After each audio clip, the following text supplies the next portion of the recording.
Thomas Lemoyne, 2 back-to-back gold medals here in Innsbruck.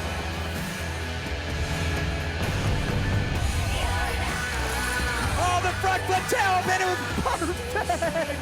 Nikolai Regatkin! Well, Cheney Gounet has this course figured out. Trace and Hannah going back-to-back years here in Innsbruck.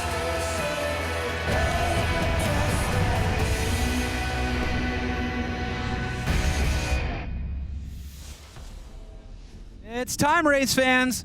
Mons Royale Speed and Style Innsbruck. We've broken it down to the top 16. We have our first heat loading up in the gate right now. Great day for it. A little bit windy, but these guys will be pushing through, making the most out of the conditions out here today. It's remarkable what tricks we've been seeing going down in the preliminary round so far by these riders. Take a look at who we have on hand, Andrew. Yeah, well, 2018 World Champion is dropping first against your brother, Tyler McCall. Let's go down the brackets. We've got big names. Kyle Strait, Adrian Aron, Sam Reynolds. He's been on the podium before. Youngster Kate Edwards. He's going to go against veteran Greg Watt. Reed Boggs, Louis Rowe. Let's not forget Billy Meeklem against Martin Soderstrom. That was the final at the first round, and now one of those guys is going home early. Well, the wait is over. We're loading our riders into the gate. Let's take a look. Looks like Thomas Lemoyne has loaded up on that rider's right side of the course. He'll be on your looker's left when we get that straight on camera view. He'll be going up against Tyler McCall. Now, Lemoyne, not only is he competing in 3 events here in Innsbruck, the pump track, the speed and style, and the slope style tomorrow, but he's undefeated here on this course. This is the 3rd year we've been back in Innsbruck. He's won in 2017, won in 2018. He's the reigning world champion in the discipline of speed and style. He qualified first out here today. It's an understatement to say he's the guy to look out for today. Now, Tyler McCall, issues with baggage. His bikes didn't show up here, so he's actually riding a borrowed bike right now, looking to salvage some points. Borrowed it from Kyle Strait's wife, Rachel Strait there. They both ride the same bikes. So this is gonna be a tough one for Tyler McCall going up against Thomas Lemoyne. All those accolades we just mentioned, but anything can happen here in speed and style, Andrew. Well, looking to 3-peat here. That'll be a great feat if he can pull it off, but he's got to get through a bunch of rounds, and Tyler McCall, like you said, a little bit off guard here, not on his own equipment. That will be a challenge, especially in a discipline like speed and style, where bike setup is key. It's way better to borrow a bike and just make it happen than it is to just sit around and kind of wish you had yours. So it's a good choice here to salvage some points, but going up against the titan of Thomas Lemoyne first round is not going to be an easy path.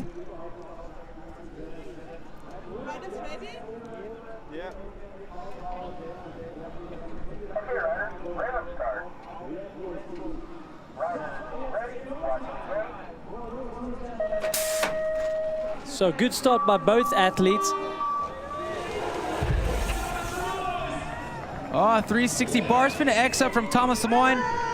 Big a backflip from Tyler McCall. And Thomas Lemoyne, he's fast here on the course, so he's ahead on the speed as well as potentially the tricks. Here we go into the final jump.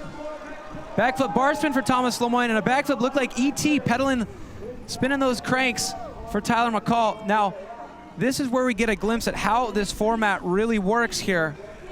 The deficit between Thomas Lemoyne and Tyler McCall was 1.51, with Thomas Lemoyne crossing the finish line first. Now we're calcing out the trick scores.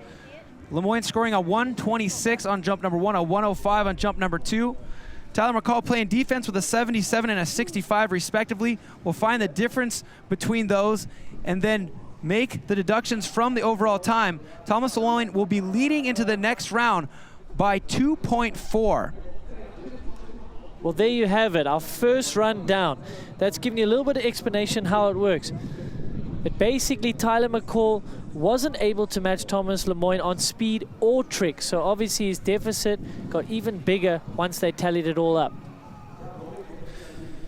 So the way this works here, we've got an esteemed panel of judges, and they've kind of set a baseline foundation of what some of these standard tricks are going to be worth. For example, take a look at your screen right now.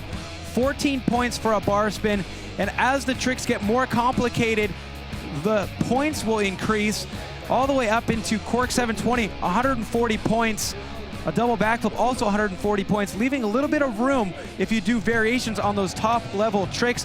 150 points will be the maximum you can score, and that would equal 1.5 seconds that will be deducted off your time per jump. Now these are the people who make those decisions right here. Pierre-Edward Ferry, Paul Rack, Hank, and Jeff Gulovich. We have the same crew at all Crankworx stops here to keep it consistent. Not an easy job. No, not at all. And these guys in between these events are going back to the drawing board like we just saw in that graphic. They've put the tricks down.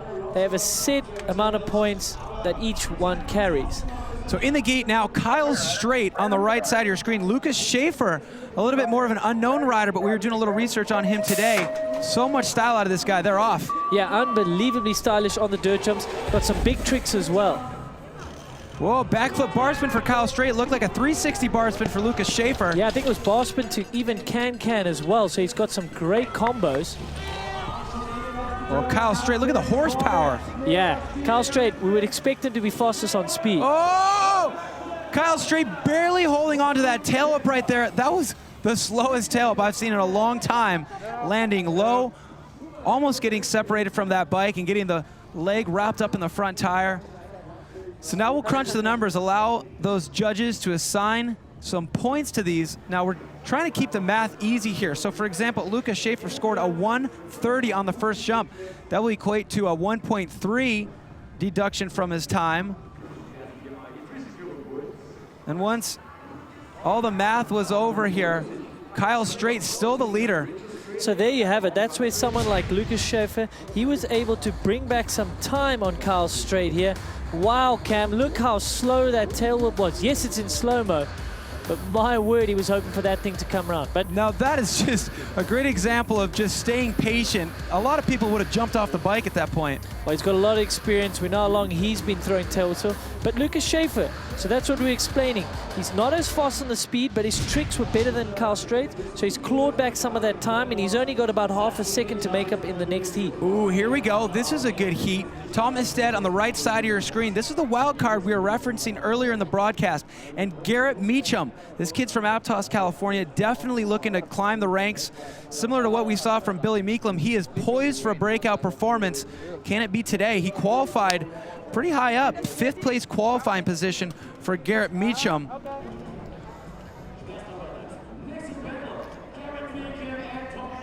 So Tom Isted has been throwing huge tricks just in practice, qualification. Can he do it here tonight in the finals?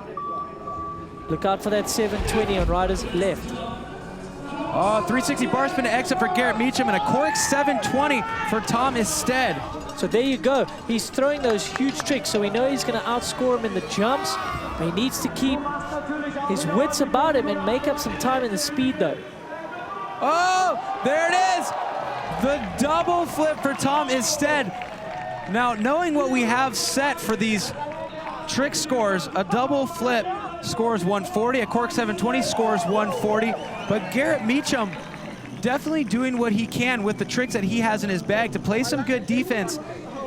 And he's able to cross the finish line first, putting 0.54 on Tom Isted.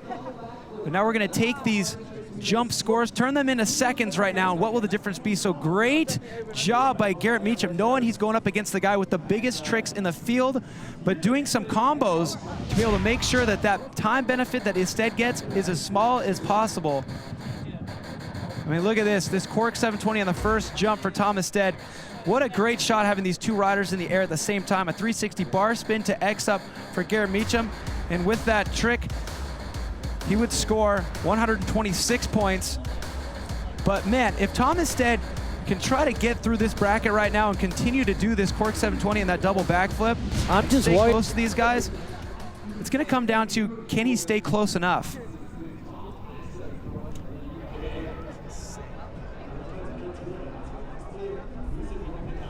So back up to the start, Marcin Rott from Poland going up against Adrian Laron, a former king of Crankworx. Now, Marcin Rott, last year, we saw him here. He qualified 17th, went up against Thomas Lemoyne in the first round. He got knocked out, but he came back a year later. Now he qualified 4th. So he qualified ahead of Adrian Laron out here. So we could have a potential upset on our hands.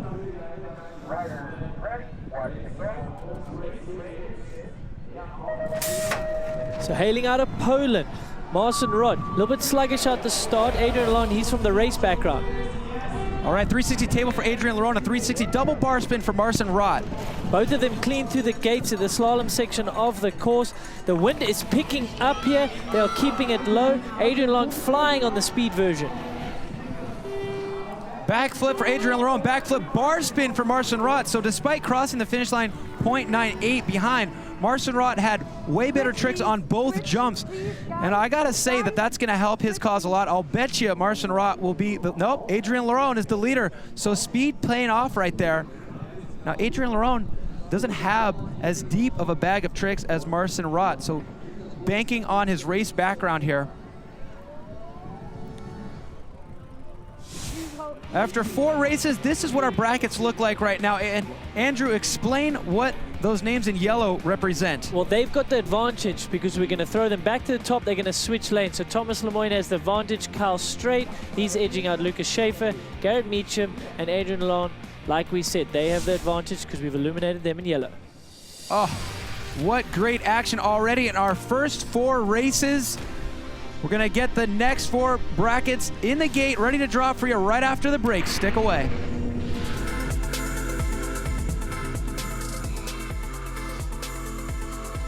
Halfway through round of 16 here in the Mons Royale Speed and Style Innsbruck. And it's already proving to be fantastic level of both tricks here and head-to-head racing. That's the beauty of Speed and Style. You take both of the things you love about a Crankworx festival and put them together. Now this course is one of the best on the circuit. We strapped a camera to Martin Soderstrom as he followed the young gun, Billy Meeklem, down the course. Take a look. Martin Soderstrom here. We're standing in beautiful Innsbruck, Austria. Hey, I'm Billy Meeklem. This is the Mons Royale Speed and Style. And Speed and Style is basically all about racing and doing the biggest tricks that you can. This is the GoPro course preview. Woo! Here, just 2 rollers. Really like this first step up, step down, first trick jump, double whip. Yeah! Over the flat turns, around to the pig. Roller, roller. Hello, Billy. Hello. Yeah, boy. Hey, buddy. Big berms. And this, the last trick jump. Woohoo! To the bar, Steve's love. And into the turn. Yeah, bud. And that's the GoPro course preview of the Mons Royale Speed and Style. Dude, I think this is my favorite Speed and Style. Oh, it's unreal. It's so smooth and flowy. Woo! How good. Okay, well, one thing's for sure, the GoPro course previews have taken a step up in 2019. That was ridiculous. I mean, back in the day, there's no way you could have got those angles. No, you get such a first angle view. It's like you're riding, but you don't have to have any of the danger of falling off. Back to racing here, next heat in the gate. It looks like we have Sam Reynolds on the left side of your screen. Peter Kaiser actually lives here in Innsbruck. He's gonna be facing off against Sam Reynolds, a guy who had a great season last year, 3 podiums out of the 4 events in 2018 for Speed and Style. Yeah, second here last year. So we know he's got speed qualifying in 3rd position. So he'll look to make it at least to the semis, if not to the finals again. But he's got to get through local boy Peter Kaiser. He's got to jump on him. Sam Reynolds, 361 for the X-up. It looked like a 360 double bar spin perhaps for Peter Kaiser, but wow, did he hop over a gate? Well, Sam Reynolds leading out the speed here into the final jump. We know he's got him on speed. We're not sure what the tricks are just yet, so he's down on tricks. Wow, big tricks from Peter Kaiser down the bottom here. So he's back by 1.81 seconds. That's before they do some number crunching. So Sam Reynolds, 98 even for both of his. So Peter Kaiser has taken him on the jumps. So look for him to decrease some of that time that he's down. Okay, there you have it. Peter Kaiser, he's down by 1.3 seconds after they've tallied everything. Andrew, I gotta bring this up. I mean, the tricks are great. 360 double bar spin for Peter Kaiser, 361 footed X up. But look at the gates right here. Watch Peter Kaiser, right side of your screen. Does he hop this second gate? He does. Yes, for sure he does. Let's see what the judges see about that. That's absolutely, whoa, he's not wide enough for that. That's a jump. That should be the max differential. So, Michaela talked about this at the top of the show, saying this could really be the deal breaker here for some of these riders. And this is what happens when you miss a gate. Our maximum differential, the furthest you can be behind by in this format is 3.5 seconds. That differential will be applied to Peter Kaiser's score. So obviously, the local crowd here pulling for him. He's going to have an uphill battle once he gets back to the top of the course and switches sides with Sam Reynolds. But back to the top here now for our next heat. Cade Edwards on the left side of your screen. This kid, what can't he do? He's a World Cup downhill racer, but he's got all these tricks. And Greg Watts, a rider who had a fantastic season the last couple years. His last 3 appearances in Speed and Style have been podiums. He was 3rd here last year, 2nd in Whistler last year. So he's been on fire. He qualified 6th place here. But with the diversity of his competitor, he's really going to have to dig deep into that bag. And Cade Edwards, known for his racing, it's surprising how many tricks he has, but Greg Watts was the first to land a lot of tricks on a mountain bike. He can dig as deep as he needs to. So youth versus experience. We've said that a lot throughout the week here at Crankworx. The juniors are coming out and making a name for themselves. Oh! Greg Watts going long and outside on that backflip double bar spin. Almost missing a gate, but that's his experience you're talking about, Andrew, coming into play. Yeah, he knows just what to do. He's one of the most consistent riders in Speed and Style. Backflip for Cade Edwards, backflip, bar spin and suicide no-hander for Greg Watts. Wow, knowing how far behind he was, that's what I'm talking about. He has the deep bag of tricks, and he has the presence of mind to know how deep to dig in that bag. That combo is going to score high. Yeah, and Cade Edwards slipping a bit on that last jump, only scoring a 56. So there you have it. Greg Watts claws a ton of time back. He's only 0.17 back. That's the experience right there for Greg Watts. Let's take a look back at some slow-mo replays. A 360 double bar spin for Cade Edwards, a backflip bar spin to bar spin back. Now that we've slowed it down, we can really realize the subtlety of how difficult that trick was. He's in the upside down position, throwing his bars one way. He catches it. He throws his bars the other way before even putting on his second hand. That's why he's scoring 133 on both jumps, those very, very technical combos. I mean, without doing a cork 720 or a double flip, he's almost getting the same amount of points because of how high the degree of difficulty is on those combinations. Let's not count out Cade Edwards. That was a big trick for him. The 360 double bar spin scored a huge amount of points. So those guys are going to get re-racked to the top. They're going to switch course. They're going to go at it again. All right, next heat in the gate, Reed Boggs on the left side of your screen. Louis Rabol, the French rider. 2 heavy hitters in Speed and Style here facing off. So even out the gate into this first jump. Oh, backflip tail for Louis Rabol. Kind of fumbling a little bit, but getting his feet back on the pedal somehow before those gates. Reed Boggs looks like a 360 double bar spin as well. These guys are nice and even here. This is exciting racing coming into the last jump. Oh, the backflip bar spin and tuck no-hander from Reed Boggs, and I think a backflip tuck no-hander from Louis Rabol. So Boggs cramming in those combos. That's going to help. He scores a 130 up top to Louis Rabol's 120 for that backflip tail up, and then a 126 for Reed Boggs on the bottom jump. That's because he had a 3-part combo, and there it is. That's the difference. 1.26 on the second jump for Reed Boggs and just a 0.98. So cramming in 3 tricks really, really pays off. Things are happening so quickly for us, Cam. It's tough to even spot what they're doing. But you got it there. It was a 360 double bar spin for Reed Boggs. So Louis Rabol is a little bit sketchy on that first jump. Oh, got it around though. Just didn't get it to both pedals. and how did he make these gates here? He landed with 1 foot on the pedal and somehow get that left foot on, set up wide. Wow, great shots and great visuals. There it is, yep. Backflip tuck no-hander for Louis Rabol and a backflip bar spin and tuck no-hander for Reed Boggs. That's the difference between a 126 and a 98 scoring here. 3-part combos are really paying off here. We see Greg Watts doing it. We see Reed Boggs doing it.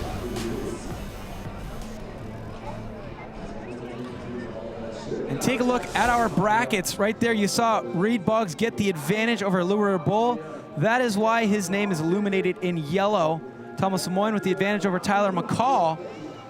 Now, we referenced earlier Tyler McCall riding that borrowed bike. Let's send it down to the fourth member of our team who's standing by with Tyler. Darren? Hey folks, I'm here with Tyler, and I just want to ask, what's it like riding a girl's bike in this competition? You're going to go there, are you? Sore subject right now. But it's not bad. Rachel Strait loaned me her bike. I was waiting for my equipment to show up. I've been here 6 days. The airlines lost my bags. Pretty unfortunate. I didn't want to have to compete on stuff that wasn't familiar, but just decided to scrounge all my friends' stuff at the last second, got 20 minutes of practice, and haven't ridden a hardtail in a while, but at least I'm riding. It's a bummer, but just trying to salvage some points for the overall and hopefully carry some momentum going into Whistler. Sounds good. And how are you feeling about this wind gust that keeps coming up and down? It's crazy. It comes out of nowhere. Right now it's dead calm, so you drop in and then you'll be coming into the last jump and you feel just straight side wind. It almost took Kyle Strait out, stopped his tail about halfway through. So you got to kind of just ignore it or change your trick last second, but it's not ideal for sure. Yeah, Kyle might want to check his pants after that one, that's for sure. Well, there you have it. Tyler, back to you, Cam. Thanks, Darren Bearcloth, fourth member of our team. Great to have him out here. And I love the fact that Tyler just found a bike. It's better to race and salvage some points than it is to sit around and grumpily wish you were racing. But take a look at these two guys, two that are never grumpy. They got a lot to be psyched on. They were first and second at the first stop of the tour. And look back, these guys are getting close here. They're matched up again at the stop number 2. They hung out together for that GoPro course preview, but this was stop number 1 finals between Martin Soderstrom and Billy Meeklum. Yeah, so again, a relatively unknown Billy going up against the veteran all-star of Crankworx, Mons, and he managed to take him out and win that gold medal. But they're about to match up in the first round here, so polar opposites here in Innsbruck. These guys are having a lot of opportunities to get to know each other out there. This will be just as high pressure here today in round number 1 as it was in Rotorua for round number 2. But Martin Soderstrom wagering a few more chips than he needed to with that 360 double tail. That's what took him out. Billy Meeklum knocked out so many big names on his quest for that gold medal. He's, of course, the leader in our Speed and Style World Championship Series with only 1 stop under our belt so far at this point. Of course, he's also racking up those points for the King of Crankworx overall, currently sitting in 4th place with 231 points. Opportunity to get some more points and climb up that leaderboard, both for the World Championship of Speed and Style and the King of Crankworx. But Martin Soderstrom is never a guy who's going to make it easy for his competitors.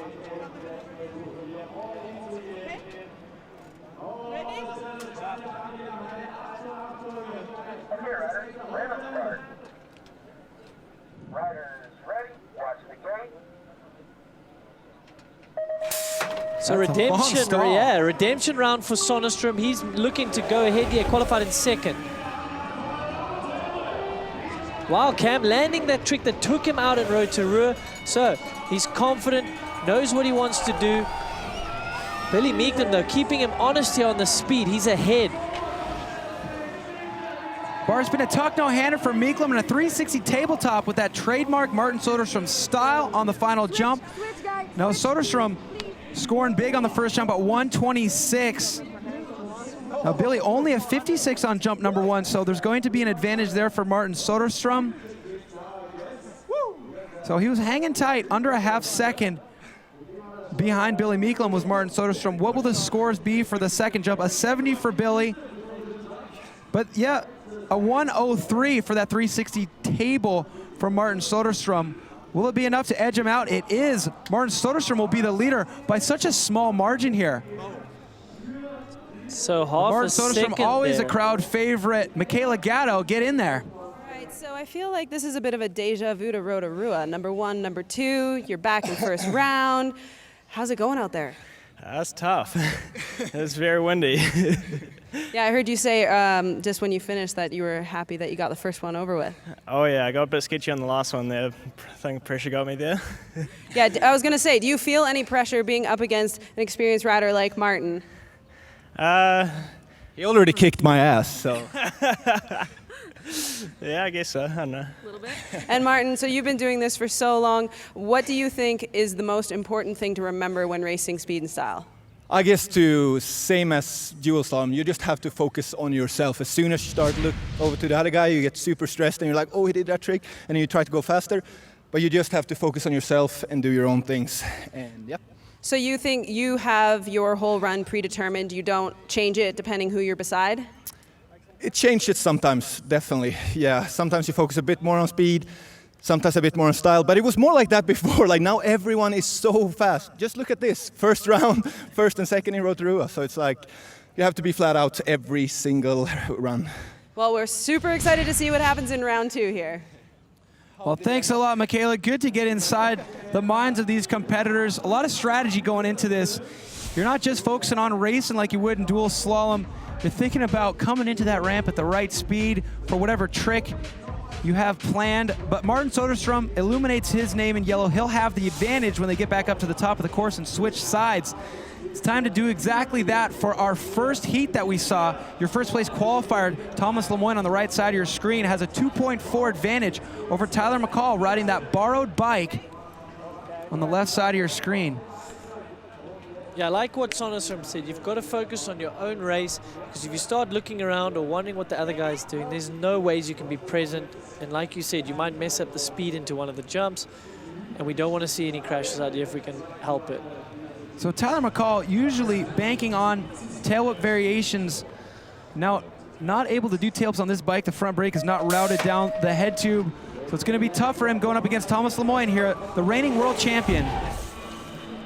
360 double bar spin for Thomas Lemoyne. Like a backflip table for Tyler McCall. Yeah, like you said, Tyler McCall playing quite a lot of defense here, but that's not something that's going to pay off against Thomas Lemoyne, who's flat out with speed. And I mean, he's from slopestyle. He's got a bag of tricks. Lemoyne straight flip, Tyler McCall straight flip. So that will be a wash there for those scores. With such a huge disadvantage going into this second round, Thomas Lemoyne will, of course, roll into the round of 8.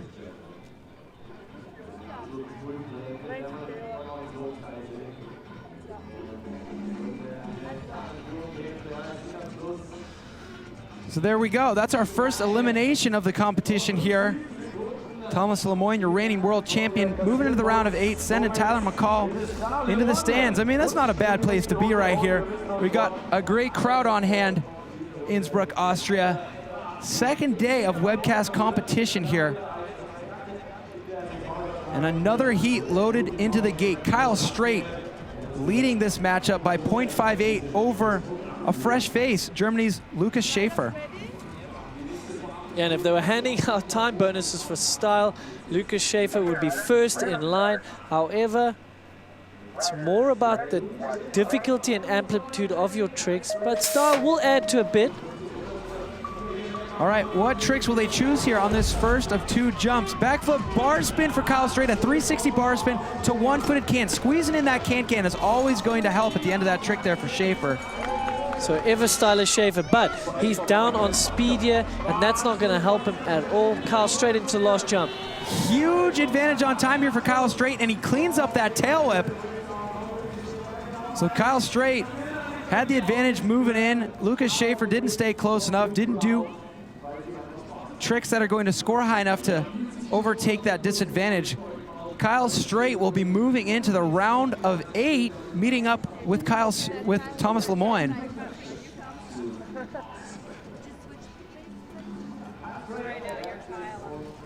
So we actually haven't seen this happen yet, but we should talk about it. The level of competition is so high here that all of these riders so far have been doing tricks, because to get to the point of the round of 16, you've got to have already eliminated some riders. But these are the points for your tricks right here. For example, we saw Martin Soderstrom do that double tail whip, and that scored him 126 points. But if you don't do a trick, well, you're going to get minus points, which means time added to your run time. Yeah, so these judges have predetermined these points based on sitting down and seeing how difficult these tricks are. So you know as an athlete, if you're going to do a certain trick, you're going to get a baseline of a score. And there's room to grow there if you put extra style on that baseline trick, but also if you do the trick a little bit sketchy, they can take some points off of that baseline as well. Now look who's in the gate right now, Andrew. This is your wild card. Yeah, it is. He's letting me down here because he's behind, but he's got a big bag of tricks. He's got the double flip on the last jump, which is huge. He's already done the cork 720. He just needs to up his game with the speed. So this is interesting, actually.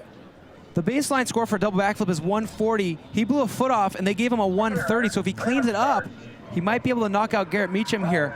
0.4 is what he has to make up. So will we see any bigger tricks? I mean, there's not much more he can do. Oh, man. That cork 720 is on lock every single time. A truck rider variation for Garrett Meacham. I believe it was a 360 double bar spin. And he's a little bit closer in speed, and that's what I said he needed to do. So if you can keep him a little bit more even in speed. Oh, there's the double flip. He cleans it up. Yeah, and he's the winner on speed. This is going to be so close, Cam. Wow. He's getting the maximum allowed score for both of those top-level tricks. 140 on the first jump, 140 on the second jump. But Garrett Meacham, look at the defense he was playing. He's only scoring about 14 points less on the first jump. Oh, no, it's 300th of a second. That's nothing. This is absolute proof that speed and style format has evolved to perfection here. You can do the biggest tricks, but you gotta have the speed as well. Garrett Meacham, if he slacked at all on this run, he would have been eliminated. 360 bar spin to X up for Meacham. Cork 720 on the first jump for Isted. Absolute perfect double backflip on the second jump for Isted. And a backflip bar spin, I believe there was more to that variation. Backflip bar spin, a 1 foot can for Garrett Meacham. So really, if he didn't squeeze in those extra tricks and stay that close, you got to remember, Meacham had the advantage going into this round. That's why he was able to not cross the finish line first here. So much playing into these eliminations. Well, that's an exciting run. That's only a round of 16. So we've got Garrett Meacham. He will be through to the round of 8. And who will he meet up? Wow. Garrett Meacham could be pulling a Billy Meeklum here in stop number 2. If he keeps this up, in the gate now, Adrian Lerone, your 2017 King of Crankworx. Let's take a look at where our standings sit at this moment for the 2019 King of Crankworx. Keegan Wright, not in this competition. He's not a trick guy. He's sitting in first place. I got to imagine after this competition, he won't be sitting in first anymore. He has more events coming up later. But Adrian Lerone in the gate right now, opportunity to slide into the lead. He's been the king before. He would love to get that crown back, but he's got to get past Marcin Rott right now, who's very close to him, only 0.13 back. Marcin Rott, the 4th place qualifier. Now, Lerone didn't qualify in the top 10, so Marcin Rott could do this here.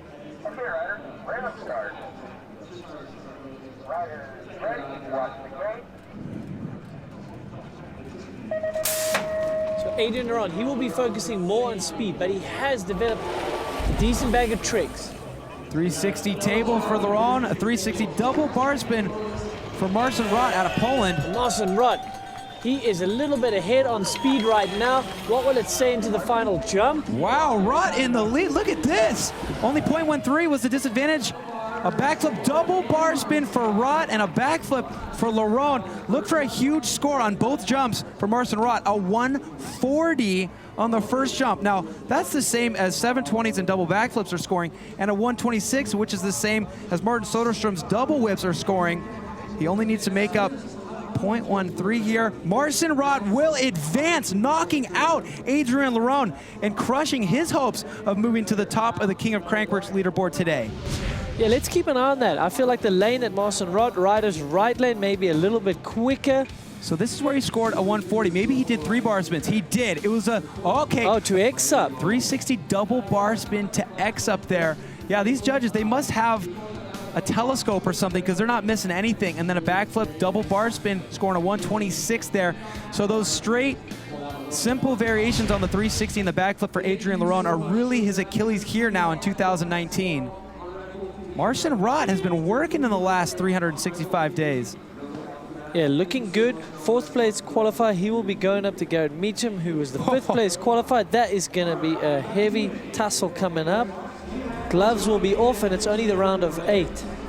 I mean, Meacham versus Rott right there. Both of them an opportunity to really make a name for themselves out here. Pull a Billy Meeklum, but only one of them will advance out of the round of 8. That will be an interesting heat. All right, next heat in the gate. Austria's Peter Kaiser on the left has a 1.99 to make up behind Sam Reynolds, the guy who was on 3 podiums last season. Yeah, one of the most consistent riders here in speed and style. Oh, 361 footed exit for Sam Reynolds. And way more to the combo from Peter Kaiser. We'll have to wait for that replay, but it was definitely more than just a 360 bar spin. There was some additional third tricks being put in there. But Sam Reynolds, always one of the quicker guys in speed.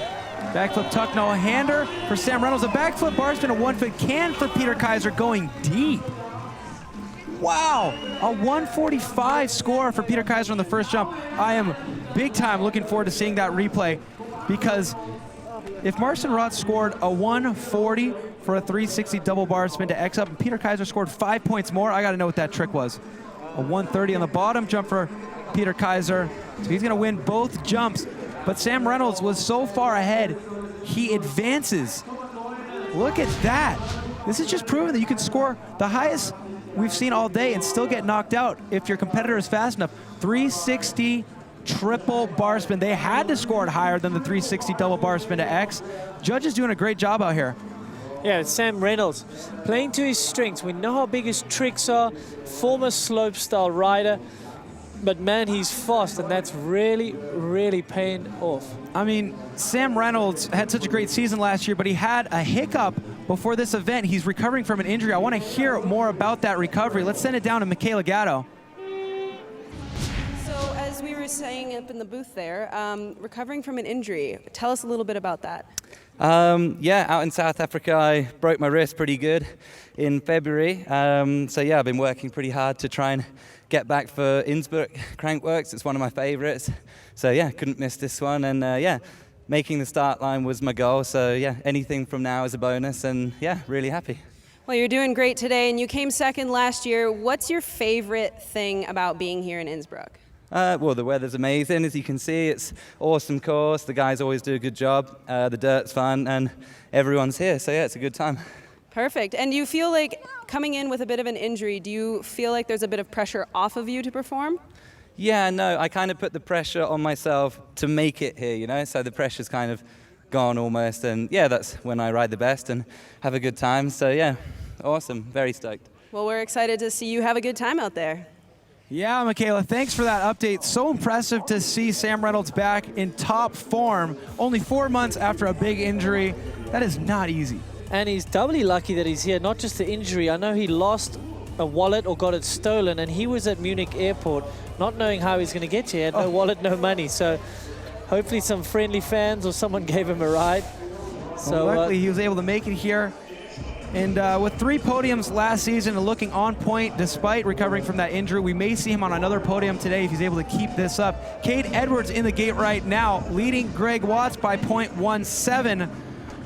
Greg Watts finishing in 2nd place in Whistler last year. 3rd place here last year. He's got to get out of this round. So Greg Watts with some of the deepest bag of tricks that we've seen here.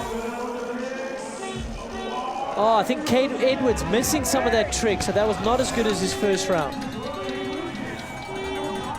But his speed is looking good. Greg Watts needs to hustle here and throw something big on the last jump. Backflip for Cade Edwards. A backflip bar spin, a suicide no-hander for Greg Watts. Now he finished 0.62 behind Cade Edwards, but he's scoring a pair of 133s to Cade's 125 and 56. Will it be enough to make up that 0.62 plus? Oh, Greg Watts knocks out Cade Edwards and advances into the round of 8. Well, there you have it. That was a big trick on the last jump. That's where Cade Edwards have been struggling, scoring way too low on that last jump. Wow, the difference between a straight backflip and a backflip bar spin to no-hander there. That's the difference between packing it in and getting ready for the next event and moving on to the next round. Okay, loading up right now. Looks like it's going to be Reed Boggs and Louis Rabot.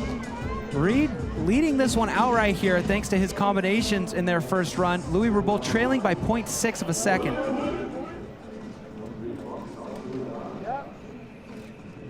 Okay, Ryder, random start. Ryder, ready, watch the go.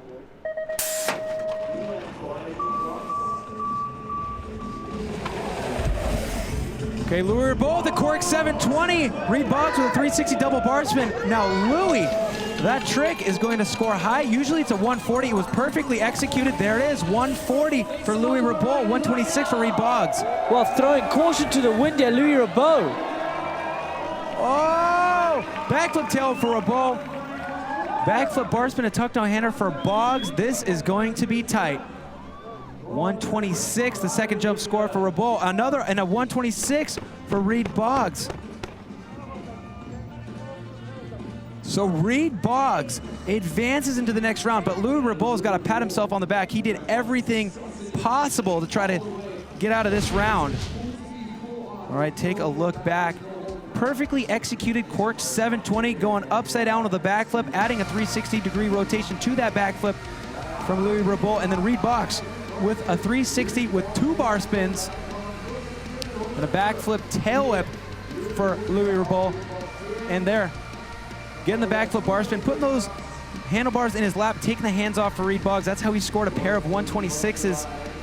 Now, despite crossing the finish line first, the deficit he had going into that run was too large for Louis Rebaud, and Reed Boggs moving on to the round of 8. So Reed Boggs doing just what he needed to on that last jump.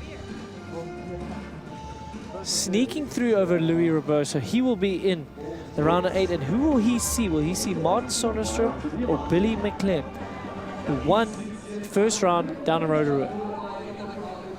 So these bikes, the riders all set them up a little bit different, but Martin Soderstrom was one of the best in the game. Let's take a look at how he sets up his speed and style bike.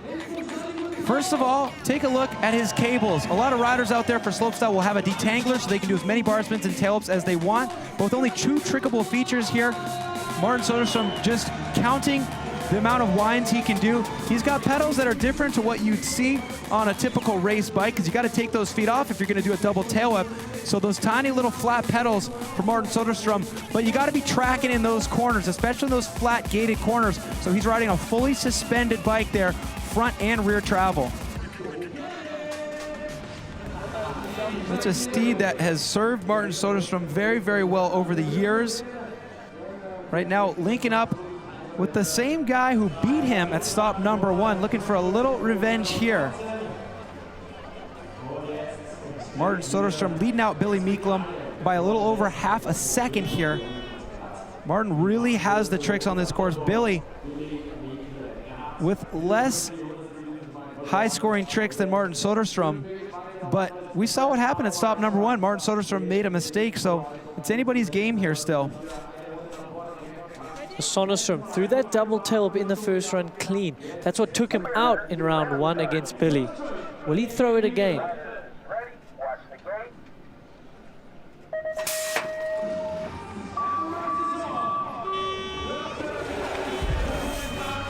So Martin Soderstrom going for that double tail up again. It's been scoring him a 126. I'm sure that's what it'll score again. Meeklum with a bit of a bar spin variation. It's not going to score as high. He's really going to have to cross the finish line ahead of Martin Soderstrom or get a big trick here. Bar spin, a tuck down hander for Meeklum. 360 table for Martin Soderstrom. Not going to be enough for Billy Meeklum. We'll wait for the official word on this, but got to imagine Martin Soderstrom's going to be rolling right through here. The experience paying off. Learning from what happened at stop number 1, he's not going to put too many chips on the table and try that 360 double whip just yet. But you know he's got that to tap into if he's able to make it into the final 2 stops in a row.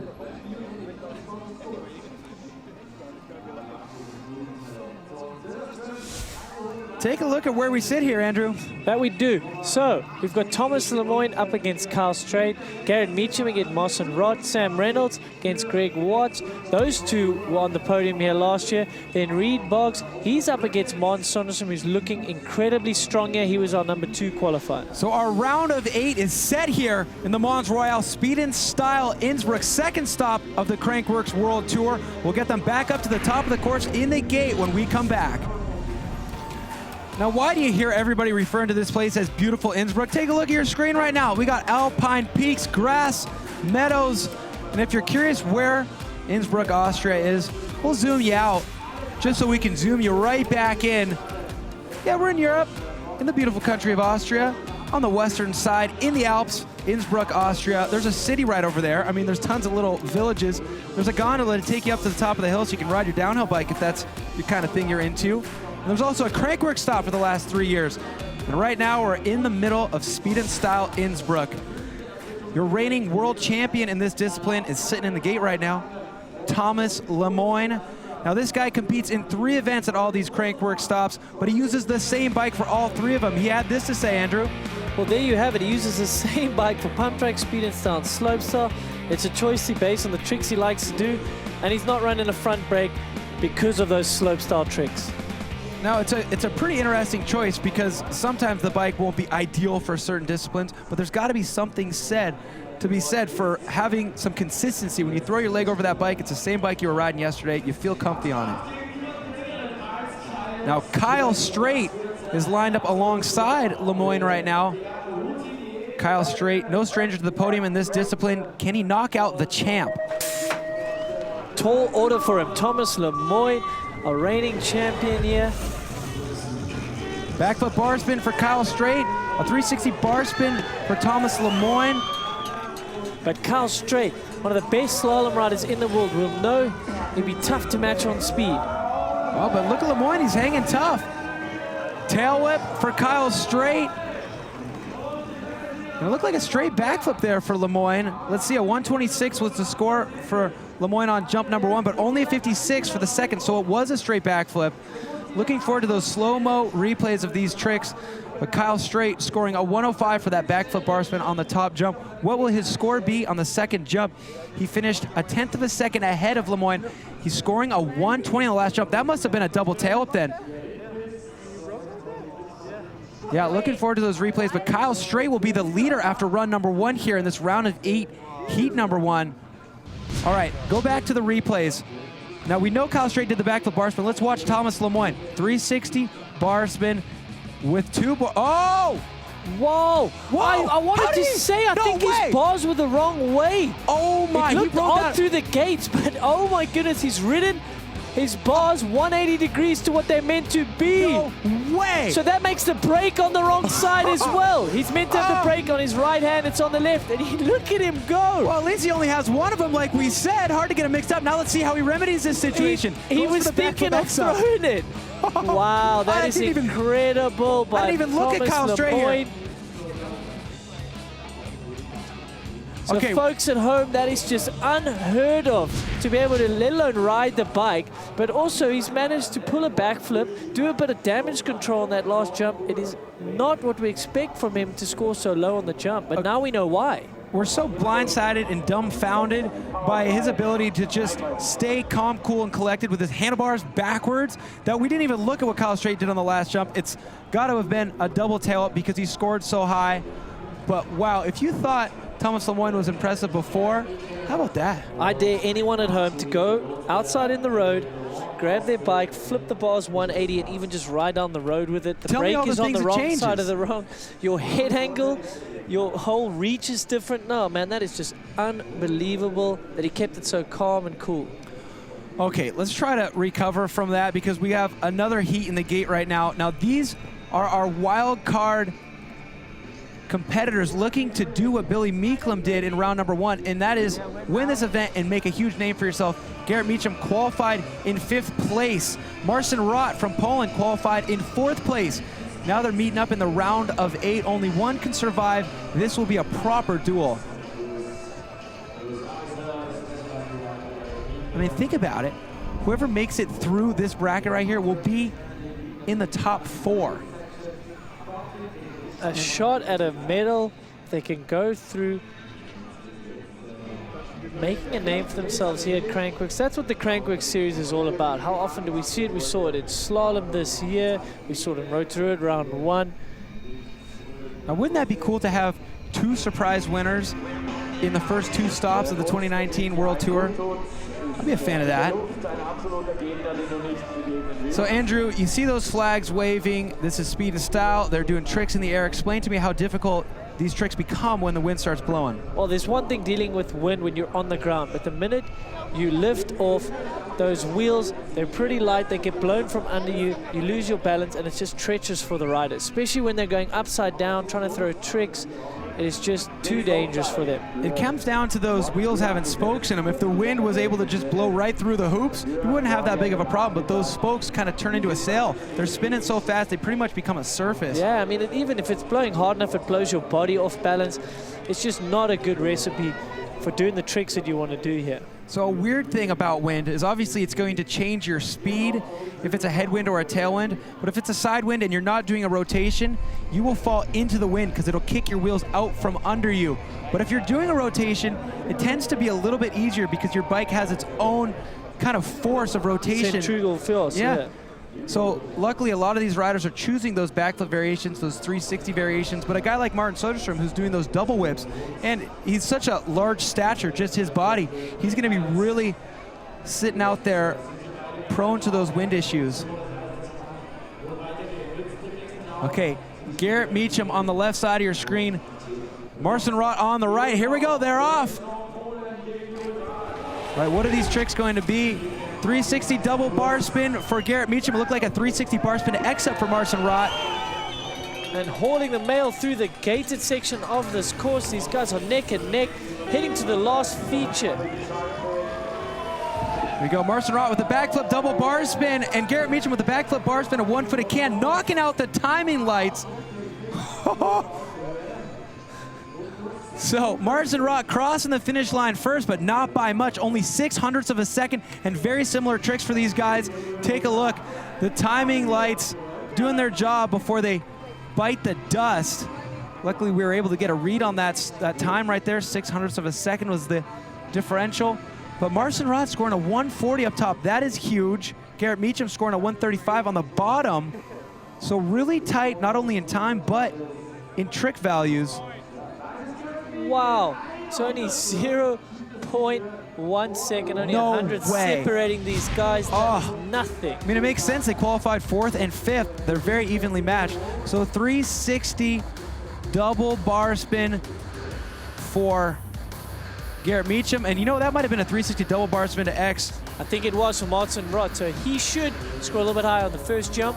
Okay, they knocked down the timing lights. Who did it, and did they miss a gate? No, there's no more gates after this jump. So it's all fair play once you land that jump. So watch, keep your eyes on this timing sensor right here. Bye-bye. Yeah, that's about 700 bucks. Bye-bye. That could be a max differential because he has technically crossed on the other side of that timing beam. Yeah, Crankworx might put that on his room charge right there. Yeah, hopefully he hasn't put a credit card down on his room.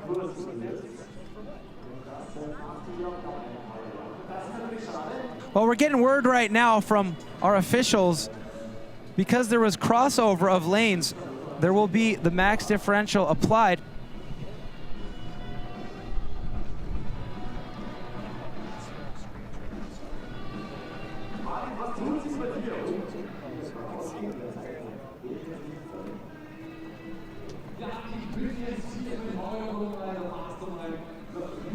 All right, as we figure this issue out and get our sensors back up and running, let's send it back up to Darren Bearcloth. All right, we're here with Thomas Lemoyne with an insane run, landing with his handlebars backwards and having to finish his run with his bars backwards. How was that? That was probably the scariest thing that happens to me while racing my bike. That was like so weird, and I was like stuck like this, and I was just like thinking, what should I do? And then I was like, okay, just go, like impro and try to go to the end. Kind of worked, but I have like some time to recover now, so I try my best to try to win. Nice. And how was it actually ripping through the course with your bars backwards, braking with your opposite hand? I think I didn't even brake because I was like slower and just like trying to hold on. That was like super weird in the berms. And yeah, weird. Kind of funny though, so I'll take it. Yeah, absolutely. I think that was pretty rad. I think you should have got full points for the both those jumps. Bars backwards, awesome. Thanks, Darren. That's absolutely something we're going to be talking about for a long time. And one thing that I was thinking about is he did a flip variation on the last jump, trying to get that backflip X up. And if you over-rotate a backflip, your lifeline is that rear brake. You have to land with that brake on to avoid over-rotating and landing on your back. It would have been on his other hand. It would have been hard to reach because it's all underneath the handlebars. So wow, the presence of mind from that champ there. So we're in the midst of the round of 8 here in Speed and Style Innsbruck 2019. Who's got advantages here going into these second rounds, Andrew? Well, we just saw Garrett Meacham. He's going to carry the max differential against Marcin Rott. That's 3.5 seconds. Carl Strait edging out Thomas Lemoyne. As we know, there was an issue there. Now, Sam Reynolds will be up against Greg Watts next. And then last but not least, Reed Boggs, Martin Soderstrom. Wow, Garrett Meacham. You know, if you think back to stop number 1, Billy Meeklem had a lot of crazy things happen to him, allowing him to get through some of those rounds. And it really just goes to show just staying smooth and consistent and, you know, riding your own race and leaving that opportunity available for your competitor to make a mistake can carry you all the way into the finals. We saw it last stop. We might see it again here with Garrett Meacham.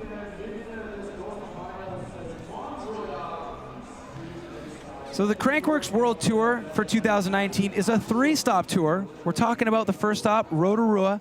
We're right here in Innsbruck right now, but of course we cap the whole season off every year in Whistler, British Columbia, where it all started, and that's where we'll be giving away these World Championship titles. But these are the current standings right now, essentially the results from Rotorua. And grab all these names, cut them up on a tiny little piece of paper, throw them into the office fan because it's going to look a whole lot different at the end of this event. Yeah, well, exactly that. Billy is already out. He's had a shower. Martin Soderstrom, he's still there. But we got the likes of some heavy hitters, Greg Watts, Sam Reynolds in the gate. Podium contenders here from last year. They're up next. I mean, the credentials on these guys are insane. Greg Watts finishing out last season in 4th. Reynolds in 2nd overall last season with 3 podiums.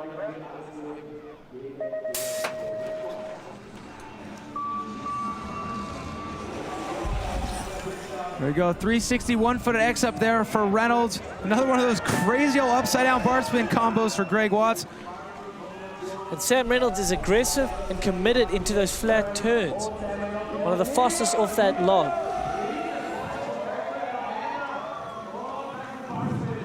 We are struggling to see. These riders are throwing all sorts of tricks. The sun is out here. And we're getting word. As you can see, the judges tallying the scores here.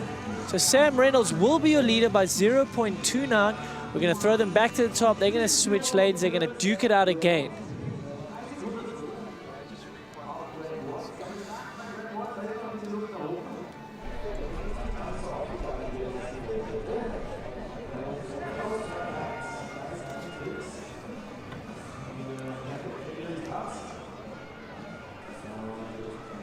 So back up to the start here, our 4th heat in the round of 8, Reed Boggs, currently living in Bend, Oregon, going up against the big Swede, Martin Soderstrom. We watched his GoPro course preview. We took a look at his bike. We talked about his storied history with big results in this discipline. He's got to get past Reed Boggs right now.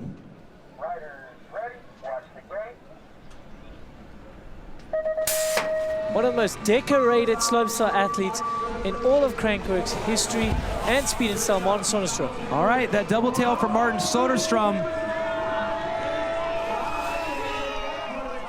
So Reed Boggs is fighting to stay with Martin Soderstrom on the speed here. And he's doing just that. Martin Soderstrom going for that 360 variation, not quite getting the table that he's been getting before. And Reed Boggs looking for that backflip bar spin to tuck no hander, but I'm not sure if he was able to squeeze out all the elements there. So Boggs scoring a 126 up top. Martin Soderstrom also a 126, so that'll be a wash.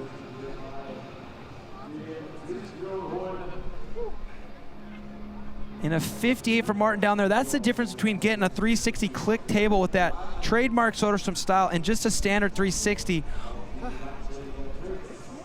So Martin Soderstrom will be the leader going into their next run.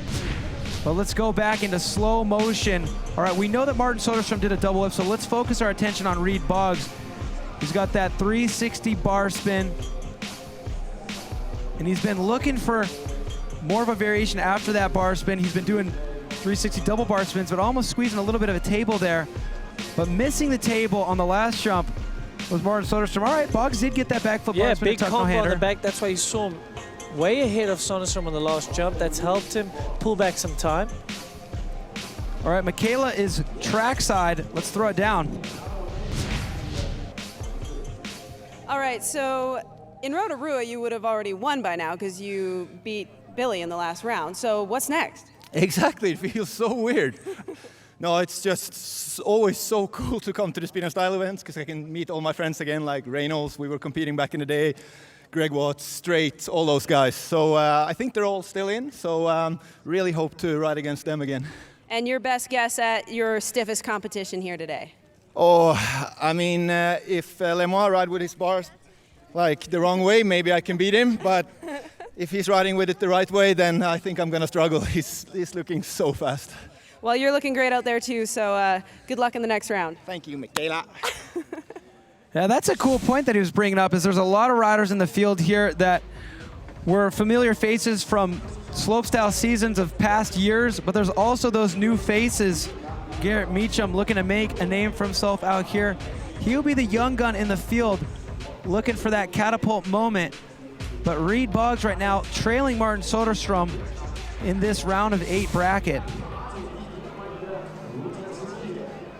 All right, looks like Thomas Lemoyne on the right side of your screen. Kyle Strait is leading Lemoyne by a little bit over a half a second.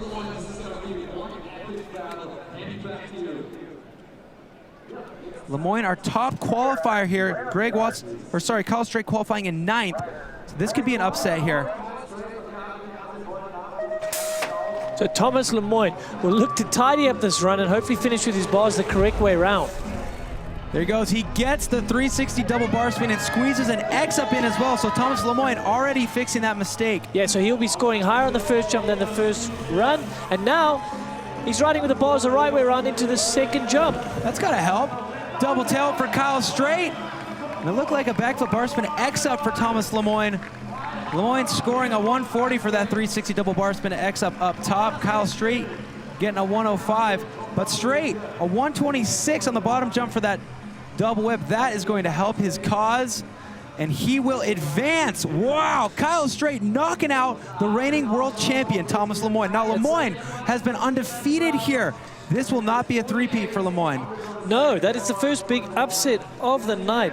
And calling Kyle Strait taking Lemoyne down an upset is not the nicest thing to say about Kyle Strait, but like you said, Lemoyne was going for the three-peat here tonight. He was undefeated in Innsbruck. I mean, we all know that Kyle Strait is always a favorite out here, but the stats don't lie. Thomas Lemoyne has won the last 2 years on this course. He was the world champion just last season. He won 2 events last season. So no matter who beats him, it's going to be an upset. Kyle Strait doing what he does best out here, mixing dual slalom and slope style tricks, knocking out the champ. And you do need some help sometimes to get on the top step of the podium. There's no hiding from that fact. Maybe this is the help and the confidence boost that Kyle Strait need to go all the way.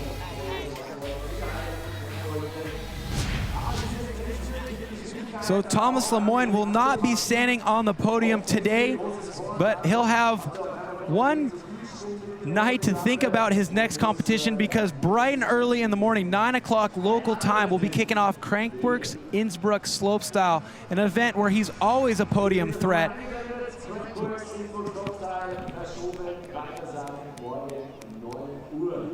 So exciting developments here. Kyle Strait moving in to the round of 4.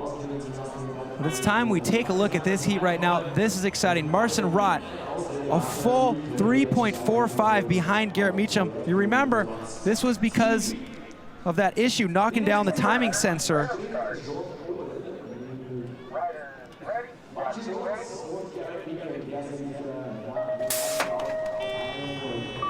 So all but over for Marcin Rott, but can he put some pressure on Garrett and force a mistake here? Marcin Whoa, Rott no! transferring off the side of that first jump landing. Now all Garrett Meacham has to do is cross the finish line, and he'll be moving into the round of 4. So that's not the pressure he was trying to put on Garrett. Succumbing to the pressure that he's got on his own shoulders, Marcin Rott crashing out. Wow, well, we hope that Marcin Rott is doing all right. It looks like he missed the landing up there, but Garrett Meacham will be facing off against Kyle Strait in the round of 4. The veteran versus the young gun. There we go, Marcin Rott's doing all right. Oh, look at this. Wow, this is not the last we'll see from Marcin Rott. All right, let's take advantage of all these different camera angles we have right here and figure out what happened to Marcin. He was going for the 360 double bar spin. He transferred off to the rider's right side of the landing. Here's our slow-mo look. 360 double bar spin. He over-rotated and transferred. And wow, I hope he didn't run into a fence or anything. Well, it's a good thing for Garrett that that happened because it didn't look like he was getting his combo on the first jump. Let's hear from the young gun, Michaela. All right, so you competed in Whistler. You were sick in Rotorua. This is your first time on the live feed. Yeah, here in Innsbruck, it's first time here. But I was actually on the live feed Whistler and Rotorua 18? Oh, okay. Yeah. All right. But this is the best you've done so far. Yeah, definitely. I haven't made it out of the round of 16 yet, besides this time. Pretty stoked about it. That's awesome. And did you notice him disappear into the pond back there? Yeah, I just saw like a huge cloud of dust. I was like, oh, dang. and then you're going into the set. Just cruise the way down, not gonna crash, not gonna miss a flag. Play it safe. Yep. Well, you're into the semi, so congratulations. Thank you. That was my bad. Garrett Meacham, I mean, I've watched this kid grow up at the local dirt jumps when I used to live back in Santa Cruz. Started out as a little tiny kid, and he's good at everything. He can ride moto, he can ride BMX, so it's great to see him focusing on the Crankworx World Tour. But Speed and Style is the perfect event for this kid. His first time in the top 4. He may even take home a medal if he plays his cards right. Yeah, I mean, he's going up against Kyle Strait, who only qualified down in 9th, so he qualified in 5th. On paper, he should have a really good chance to go through. So Sam Reynolds leading out Greg Watts by 0.29, but Greg Watts always a threat because he has so many crazy combos.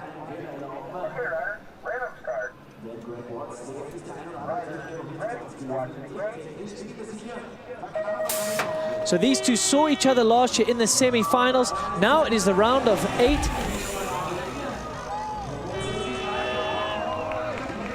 Greg Watts, I think, is edging ahead on the points there from jump number 1.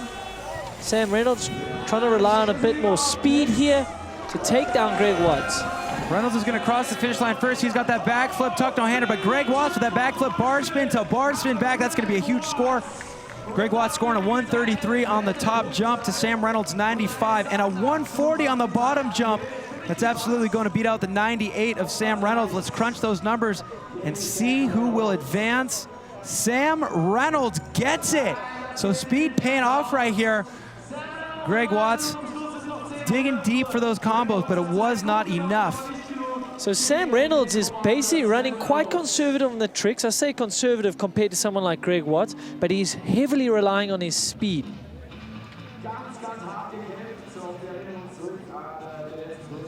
So who will Sam Reynolds face off against in the round of 4? Will it be Reed Boggs? Will it be Martin Soderstrom? Soderstrom qualified in 2nd. Reed Boggs qualified in 7th. And we know Martin Soderstrom has a lot of tricks to choose from. He's been choosing that double whip on the first jump and that 360 table on the last jump.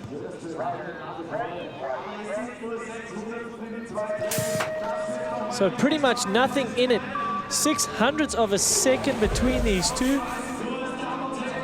Reed Boggs with that 360 double bar spin. He gets both bar spins this time.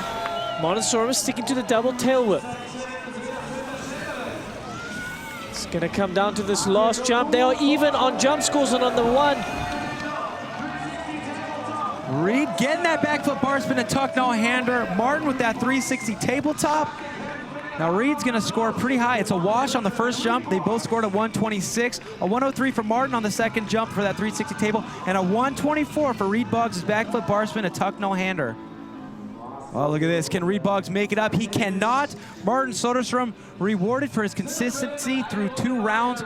He moves on to the round of 4 to face off against his old buddy, Sam Reynolds. So take a look at how these semifinals are shaping up here, Andrew. We are locked. Well, a little bit of help for Kyle Strait. He took down Thomas Lemoyne. He's going up with Garrett Mitchum, another young gun. Sam Reynolds, experience against Mons Soderstrom, the legend of speed and style. Wow, what a huge opportunity here for Garrett Mitchum. Can he take out the legend Kyle Strait? And Sam Reynolds and Martin Soderstrom, the old friends, meeting up again in that gate here in the Mons Royale Speed and Style Innsbruck. Don't go away. Take a look at where we're hanging out. Yeah, there's been an Olympics here. That's the ski jump. But most importantly, there's a Crankworx here for the 3rd year in a row. Innsbruck, Austria. We're right smack dab into the meat and potatoes of Mons Royale Speed and Style Innsbruck. We're down to the final 4. Now this place, not only is it host to a former Olympics, it's a Crankworx venue, but also it's a great place to hang out, ride, all different types of riding. Allow Peter Kaiser to take us on a tour. Take a look. Welcome, we're here in Innsbruck at our new dirt jump spot.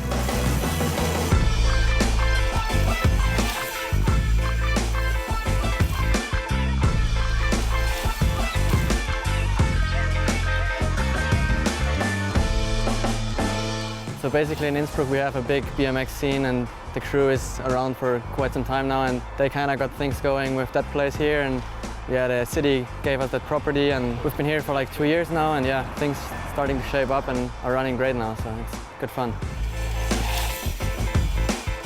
I mean, it definitely makes for a good training facility here, and the dirt park here is kind of just a good place to come together, like all the students who are like riding and all the BMX guys, we're just summing up here and having a great time.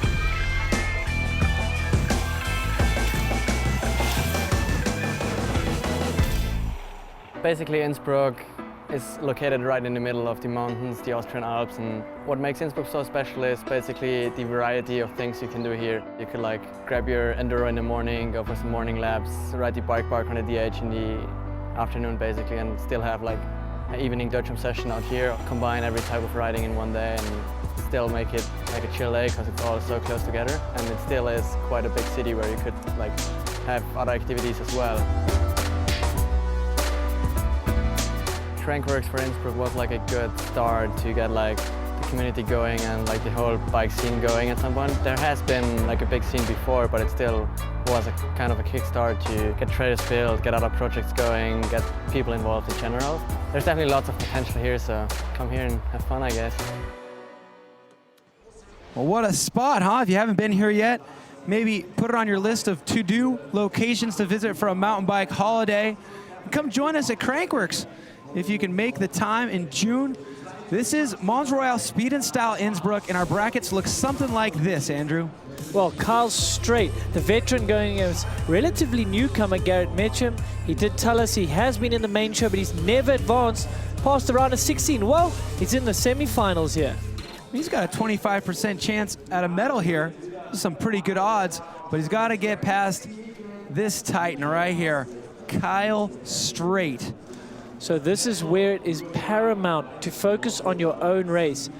Garrett is sitting up against Kyle Strait. That must be intimidating. But if he can just be calm, focus on exactly what he needs to do, and that's his tricks on both jumps, and get a bit of speed out there. Well, Kyle Strait took the gold in Leger last year.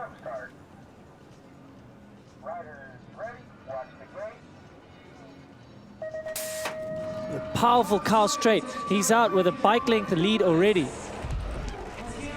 So Garrett Mitchum with a truck driver. It looks like the backflip ball spin by Kyle Strait, and he's out front with speed. Wow, he's on the ponies right now. Look at Kyle go. He means business. Here, Kyle Strait with a big advantage.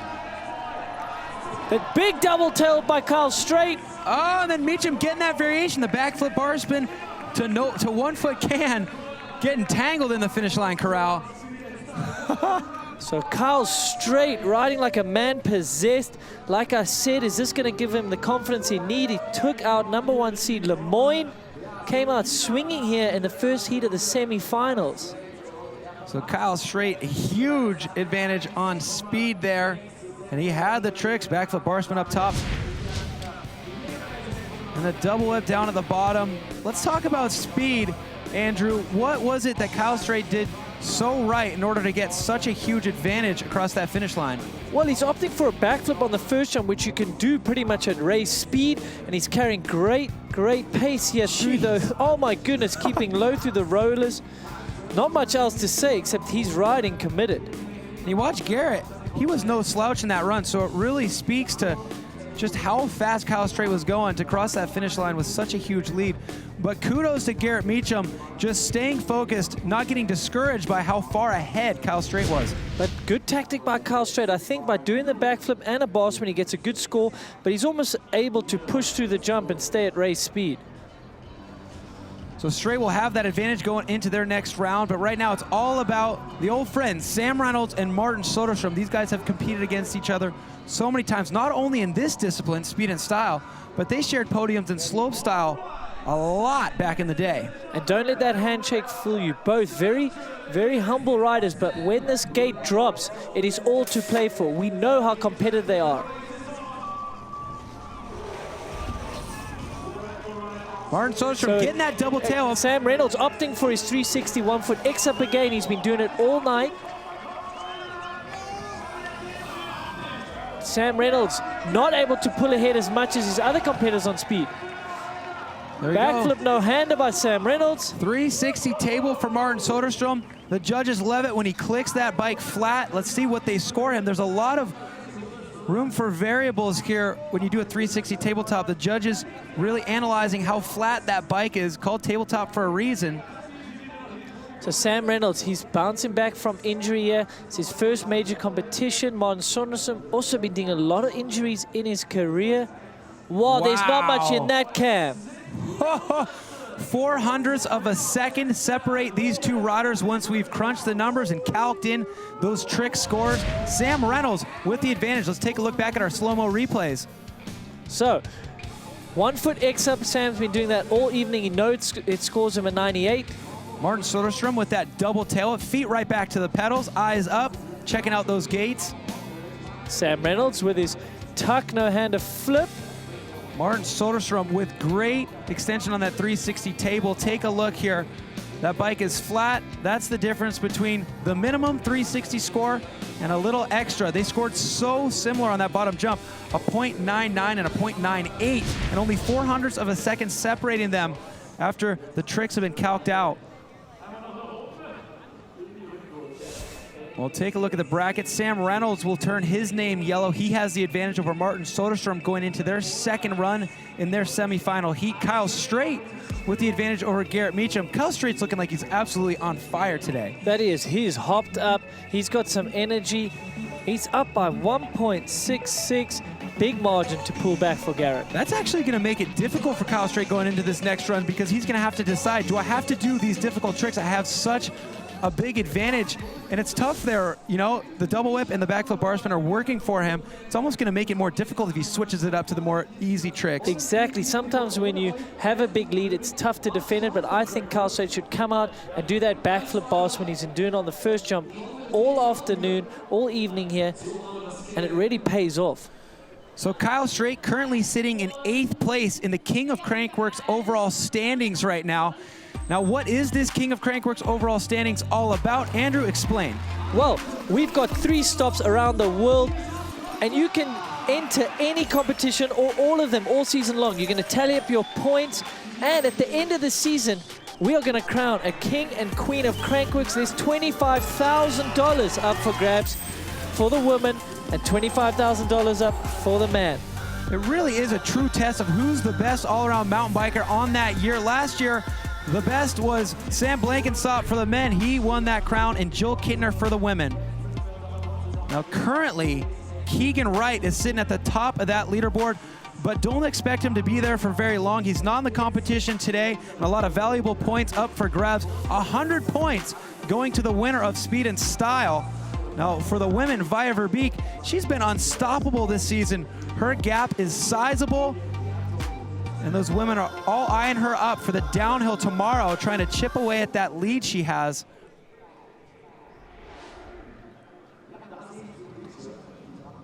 So there's a look at how things sit right now. We got Lerone out of this competition, Lemoyne out of this competition, Meeklem out of this competition, Bas van Steenbergen not here, so Kyle Strait is the guy with the biggest opportunity to move up in these rankings. He's currently sitting in 8th, but 100 points for a win would bring him to 268, and that would put him in 4th place. So a lot up for grabs here for Kyle Strait if he's able to continue, use that advantage over Garrett Meacham and advance into the finals.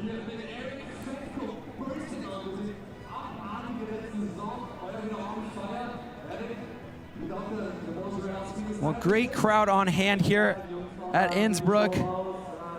We love holding these events toward the evening. Everybody's hanging out, making sure they're keeping that beer garden in business.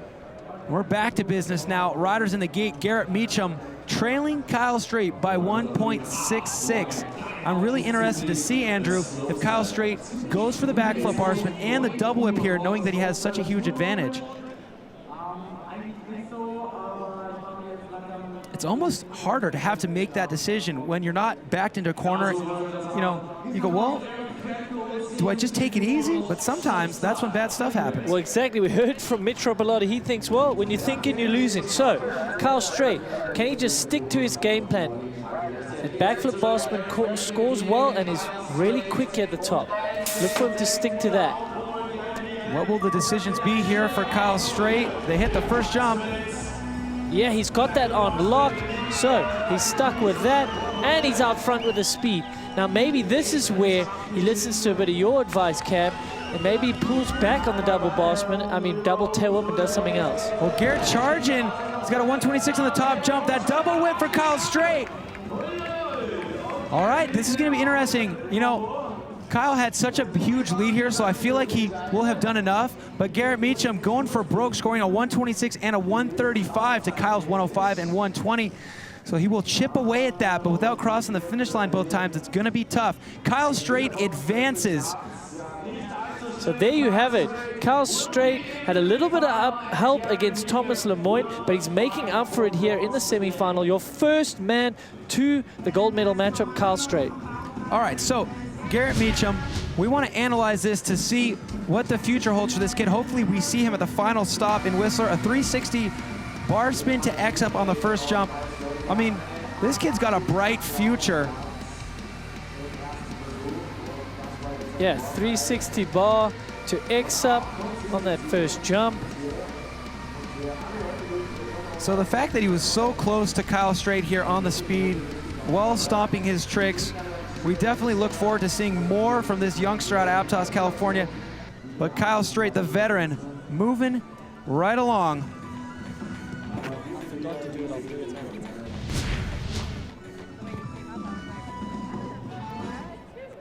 So, who will Kyle Strait face off against? And allow me to remind you that Garrett Meacham, yeah, he's not going to move into the gold medal round, but there's a perk to making it into the Final Four. If you get out right now, you have an opportunity still for a bronze medal. All right, well, Darren Bearcloth is hanging out at the top of the course. Let's throw it up to him. All right, folks, we're here with Sam. How was that last run, bud? Well, just wicked to be out there with old Martin, you know. Like he said, yeah, it's cool to be back with the old slopestyle boys. And yeah, to race Martin is normally a pretty scary thing. And yeah, I think it was like 400s or something between us. So we're back to the start again for round 2. And yeah, having the time of my life. Nice. You got anything up your sleeve you're going to throw down on some of the jumps? I'm still not so confident after the old wrist, you know. So I'm just trying to go for speed today. Yeah, actually, I have a lot of experience with injuries myself, so I know what you're talking about. It's not easy to get back on the horse and, you know, get things going. You got a lot of fears and stuff that's going through your mind, so I feel ya. Game, yeah, big old mental game, and I'm just not ready to crash yet, you know, so I'm trying to go for the speed rather than the tricks. Yeah, we'll see. There you go, boys. Back to Cam. Thank you. We're getting attacked by a spider here, Darren, so thanks for holding down the fort. We've got rid of the spider. Things are all good now. But yeah, like Darren was saying right there, it's so incredibly impressive for Sam Reynolds to already be back on form after 4 months since that wrist injury. Now, Kyle Strait solidified himself a spot in that gold medal round. Garrett Meacham still has an opportunity to get that bronze, but who will they be meeting up against? This next heat will determine that right now. Martin Soderstrom, left side of your screen, going up against Sam Reynolds.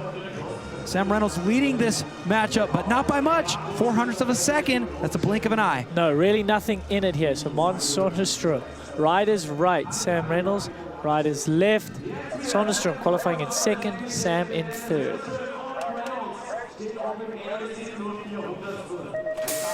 So no surprise, these men are evenly matched. Sam Reynolds with that 361-footed exit that's been serving him well. And Monosaurus sticking to his double tail whip on the first jump. Clean, both riders. Wow, going deep there for Mons Soderstrom. They're carrying a little bit extra pace here. Sam Reynolds with that backflip tuck no-hander. Soderstrom with his signature 360 tabletop. So, both riders sticking to pretty much their same runs. Come on. What are the judges going to tell us here? Just 0.12. What Martin leading those tricks, that is going to help right there. Is it going to be enough? It is. Martin Soderstrom knocking out Sam Reynolds. Martin Soderstrom will meet up with Kyle Strait in the gold medal round. So Sam Reynolds relegated to the bronze medal matchup, but it's not all over yet. He can still bounce back and gain a medal for himself, but that is great for him just to be in the final 4, coming back from injury. But what a final we have. Kyle Strait, Mons Soderstrom, some of the most experienced riders in the field, and the newcomer Garrett Meacham against Sam Reynolds in the bronze medal matchup. Well, there we go. Our finals have been set right here. We're going to find out who the medals go to shortly. We're right in the middle of Mons Royale Speed and Style. Our finals have been determined. Strait going up against Soderstrom for that gold medal. Meacham and Reynolds, there's one medal to be won there. Who's going to take that bronze? This is what we're all waiting for here, Andrew Nadling. Not disappointing here in the Mons Royale Speed and Style Innsbruck. Finals coming up next.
Action heating up, Innsbruck, Austria.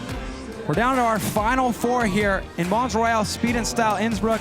The crowd is soaking it up.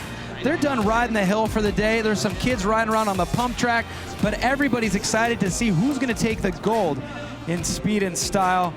Andrew, I mean, a cast of characters out here, one new face, but 3 absolute established champs out here. Somebody's going to add to their medal collection today. Well, Kyle Strait, the winner in Leger last year. Martin Soderstrom, no stranger to the podium, second at Rotorua at stop number 1. And Sam Reynolds notched up 3 podiums last year. Can he take down the youngster, Garrett Meacham? That's the big question. We saw a big upset at stop number 1 in Rotorua. But it's all about landing those tricks, keeping your eyes up, and being as fast as you can through those timing sensors. Now, you're the race expert, Andrew Needling, so take me to race school.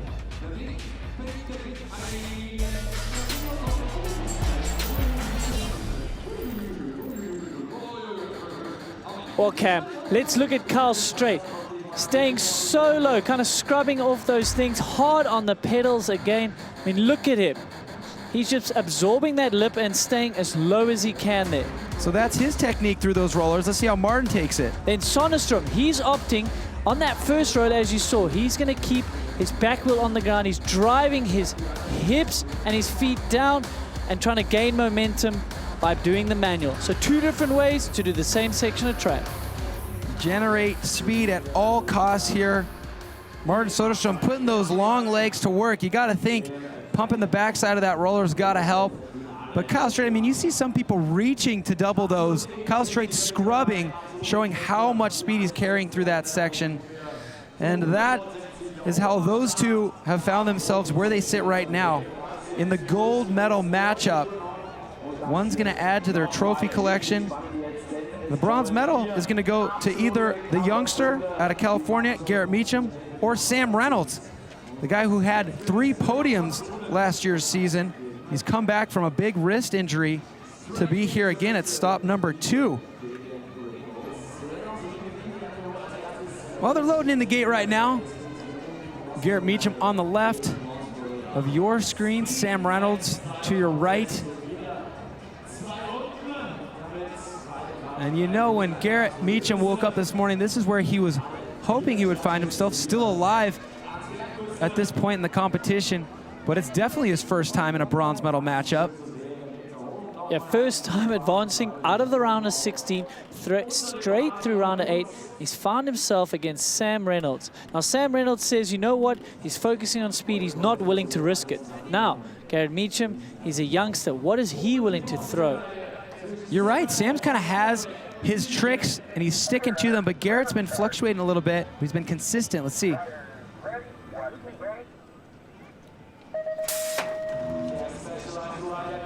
To Sam, looking to get the jump here on speed. Here we go, 361 for the exit for Sam Reynolds. And Garrett looked like the 360 double passman for him. We've seen that as well before. This is where Sam Reynolds is trying to put the hurt on Garrett on the speed of this course. Wow, Reynolds is quick into the last jump first, the backflip tuck no-hander. Yeah, to the flip barspin to 1-foot can. So that's a big combo trick for Garrett Meacham. He's ahead at jump number 1 and jump number 2 as well, but he's got a lot of time to claw back. He's got to claw back 0.74. That's a bit, but he had better tricks. Let's see. Wow, he claws back a heap of time. He's only 900ths back. Man, keeping it close right there. Really rewarded for that 360 bar spin to X up. Let's take a look back at the replay. Focus on Garrett Meacham wearing that black jersey. 360 bar spin, getting that X up. That means you get more points than for a standard 360 one-footed X up. The judges love the combinations, see? Yeah, all sorts of things going on. I missed it. I thought it was a double bar, but that is very technical to actually do the X up after throwing the bar spin. Sam excelling through the gates, putting 0.7 in speed up against Garrett Meacham. Then a big combo trick from Garrett here on the last jump. It's going with a flip bar spin. Wow, to the 1-foot can. That's where you see him finding those points. There's 2 elements being put together in Sam Reynolds' tricks on both jumps. There's 3 elements being put together in Garrett's jumps. So that's how he was able to narrow that margin to just 900ths of a second. So it's going to be interesting to get them back up to the top of the course. But here it is, run number 1 of our gold medal bracket. Kyle Strait, the guy who won Speed and Style Leger last year, on the left side of your screen. And Martin Soderstrom, your second place qualifier out here today. No stranger to the top step, top step himself. Both of these guys know what it's like to get a gold and a silver here. So this is what all the training, the preparation, the visualization comes down to this. This is heat 1 of the gold medal matchup. Soderstrom coming off a second at Royale.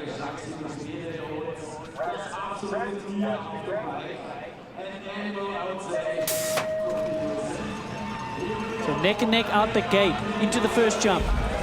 Soderstrom with that double tail whip. Kyle Strait sticking to his backflip bar spin, but he's a bit down on speed, but this is where he makes some of it up. Soderstrom equally fast, qualifying in second, so we know how good he is. Oh, neck and neck into the final jump.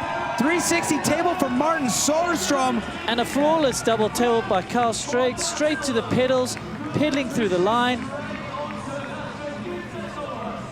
Wow, this is the cream of the crop right here. This is what speed and style is all about. Two riders with so much speed, landing their top tricks side by side, getting right on the pedals and sprinting through that finish line. Take a look at this differential here, 1/100th of a second. These are the best riders in the world, on top of their game, throwing some huge tricks, all while trying to go as fast as each other, next to each other. That is one of the tightest heats we've ever seen. Now these guys have definitely been in brackets together before. Let's hear from both of them, Michaela. All right, so whoa, hey. Almost fell over here, there's too many tires. Yesterday, you had a few big slams, but then you brought it back today, kicking out Thomas Lemoyne earlier on. How did that help your confidence levels? It doesn't really change anything. I mean, he was riding awesome, had a mistake. Hard day for him, but just trying to stay on it, try not to make mistakes. That's what speed and style is all about, you know, being smooth and doing the right tricks. How's the body feeling? Pretty sore, but tomorrow will suck. And Martin, I heard you say earlier, oh man, this is gonna be a long night. Speaking of confidence levels, you kind of caught yourself and corrected yourself, but there's gotta be something in there that tells you you got what it takes. It feels really good at the moment. Everyone knows I had my fair share of injuries, and it gets to your head. So now it feels really good, and when I see that some fans here still remembers me, it's pretty awesome. Well, we love you. Let's give it up for Martin, guys. Woo! Of course we remember you, Martin. Who could forget Martin Soderstrom? The ever humble Mons Soderstrom. We love having him out here, and he's riding on top of his game again. Here we go. We knew what to expect. A backflip bar spin from Kyle Strait, and right alongside him, perfect parallel precision with that double tail of Martin Soderstrom taking off at the same time, landing at the same time. They pretty much, this was synchronized swimming at its best. And there, the opposite tactics through the rollers. Mons Soderstrom, he's doing the manuals. Kyle Strait, he's opting to squash the jump. Watch them land these jumps. Perfect execution on both those tricks, and then they sprint it out. This is my favorite part about this matchup, and this is what speed and style is all about here. Wow, look at that. Kyle Strait straight to pedals, and then getting as many pedal strikes as he can. Maximize that speed. I mean, you can only fit one in right here, but it would be a crime not to try. Wow. So, 1/100th of a second separating two of the best riders in the world. We're gonna push them back to the top of the hill, switch lanes, and then they gotta go up against each other again. Kyle Strait leading out that gold medal matchup only by 100th of a second over Martin Soderstrom. Sam Reynolds leading out Garrett Meacham. One of those riders will walk away with that bronze medal.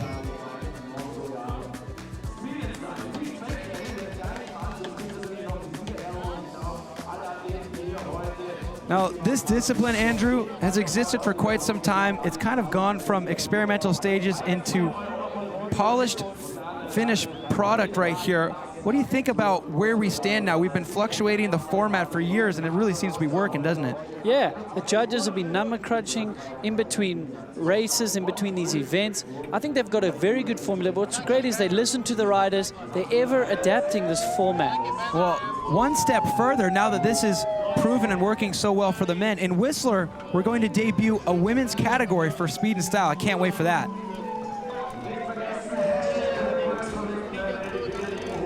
So Sam Reynolds loading up in the gate alongside his competitor, the young gun from Aptos, California there, Garrett Meacham.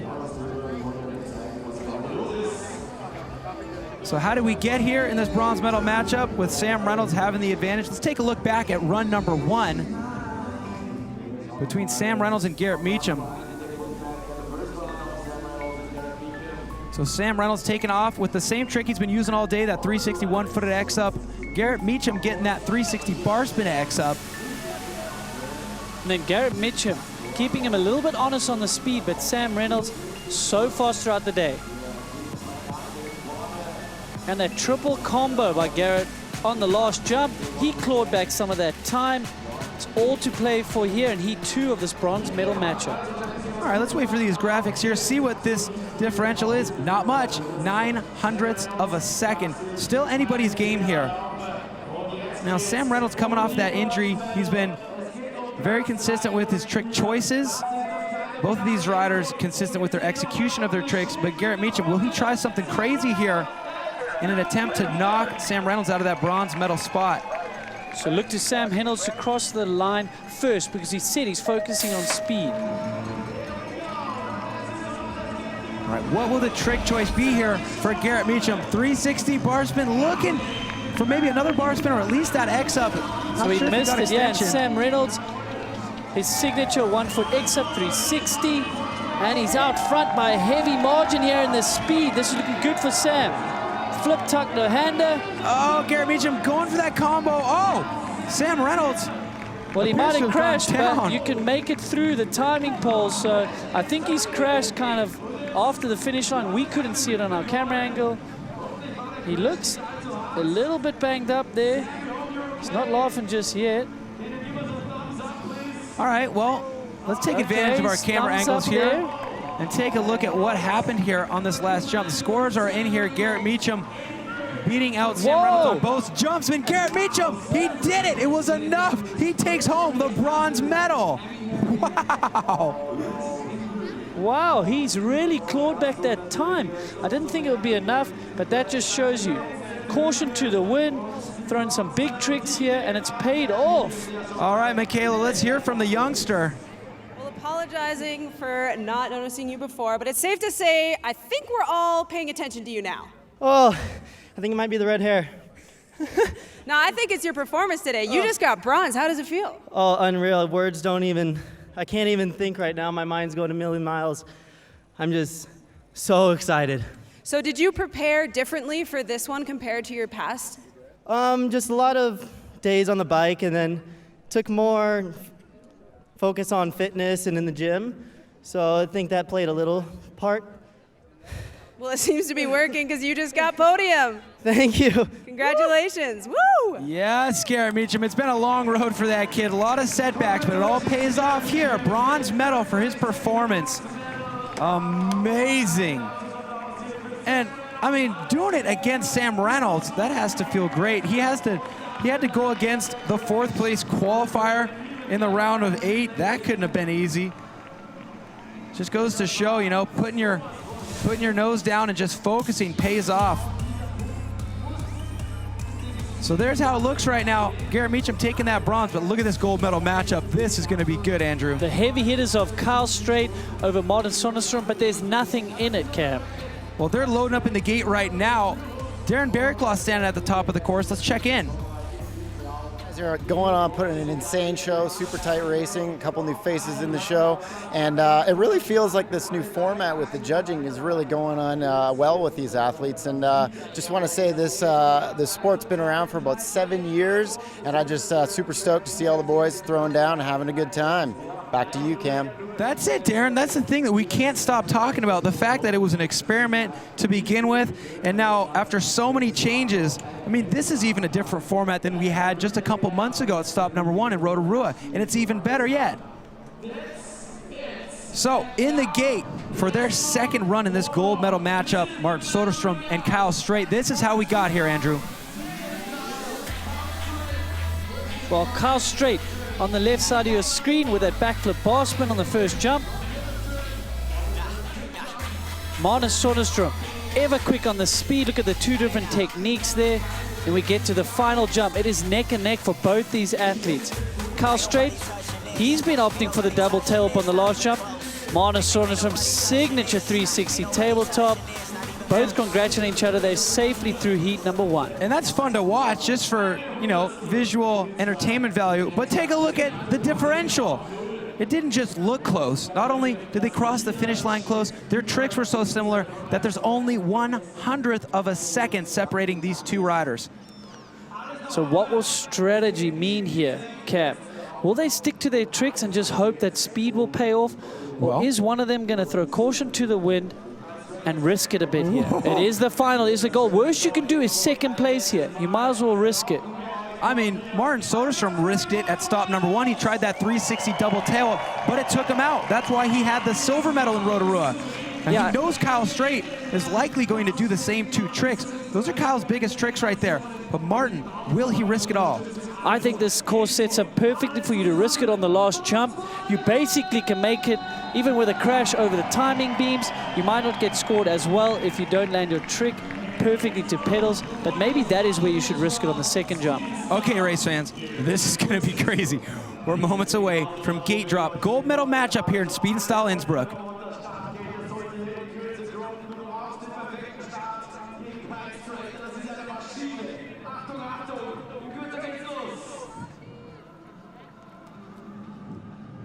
Okay, riders, random start. Riders ready, watch the gate. And months of preparation, and it's all down to this.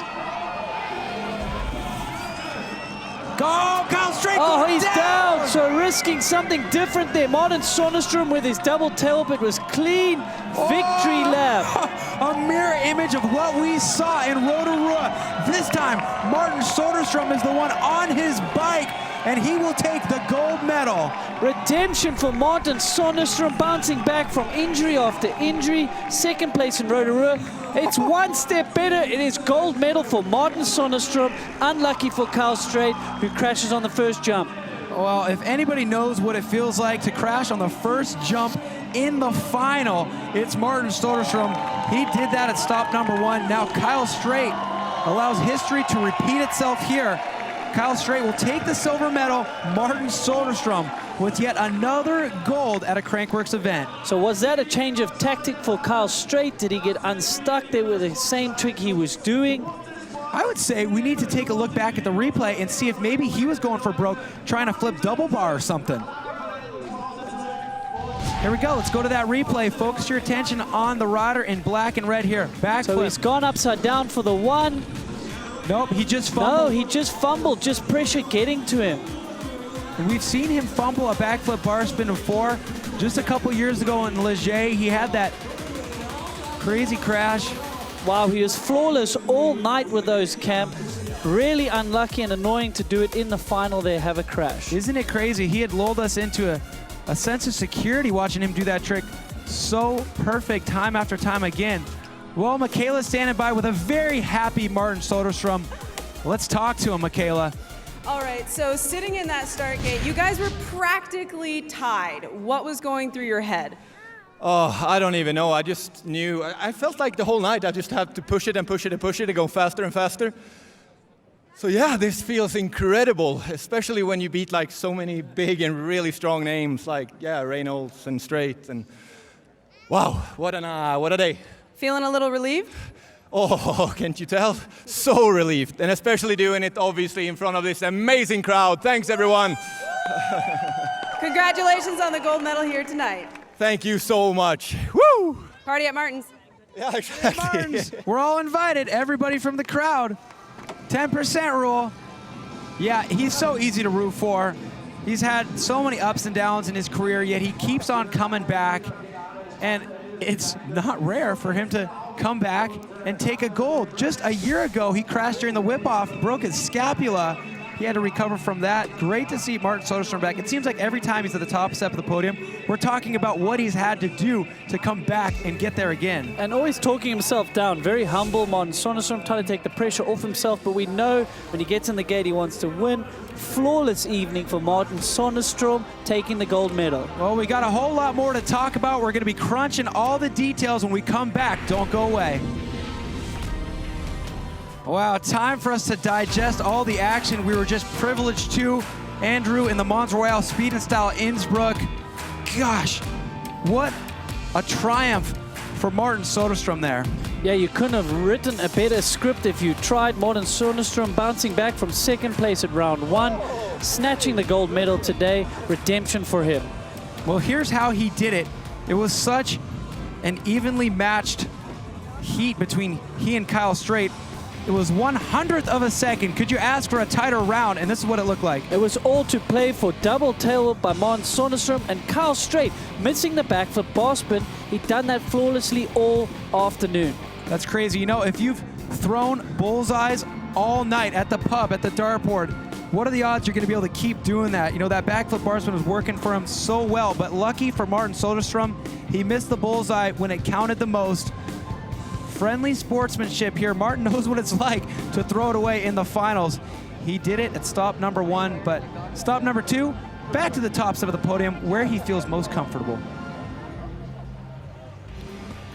So we told you it was really going to shake up the Speed and Style World Championship leaderboard, and it did. Martin Soderstrom catapults himself to the top right there. 180 combined points from the first 2 stops. But Billy Meeklum, not his day today, but that win in Rotorua is still holding him in 2nd place. Yeah, Carl Strait, he jumped up that leaderboard. He's now in 3rd. So it's all to play for when they head to Whistler, round 3, the final round of the Crankworx World Tour. Now, we love being able to share this action with you, and we love to hear what you have to say about it. You know, sometimes we talk about how you don't want to read the comments, but truthfully, we love it. We love to see what you have to say. So fire those comments into Pink Bike. Look what we got right here. Holy F-bomb. Lemoyne's backwards bar run was insane. Do you agree, Andrew? You're not joking there. That was ridiculous. We missed it until we looked at the replay, because who on earth rides with their bars backwards? Well, Thomas Lemoyne does. Look at this. Going for the bar spin, 360, the double. Oh no, look at that. Fans at home, that bar is now 180 degrees to what it's meant to be. So the stem is facing backwards, so the reach is even shorter. Oh, and Cam, remember, he rides his back brake on the right, it's now on the left. He not only made it through the course, he even threw a backflip for good measure on the last jump. He's got plenty of friends from Great Britain or Australia or New Zealand. I'm sure he's hopped on a bike with the rear brake on the left side before, but in the midst of a run, the presence of mind to hold on to that. Thank you for commenting. We agree. That was one of the most outstanding moments we've ever seen in Speed and Style from Thomas Lemoyne. Well, and look at that. Yeah, Thomas Lemoyne able to hang on to his bars 180 degrees. Well, he's hung on to the King of Crankworx leading standings there. Adrian Long, he's in 2nd. Keegan Wright, he's in 3rd. But wait, there's more. Thomas Lemoyne will be back tomorrow on that course right there with an opportunity to get even more points to extend that lead in the King of Crankworx. That's tomorrow morning, bright and squirrely, 9 a.m. Central European Standard Time.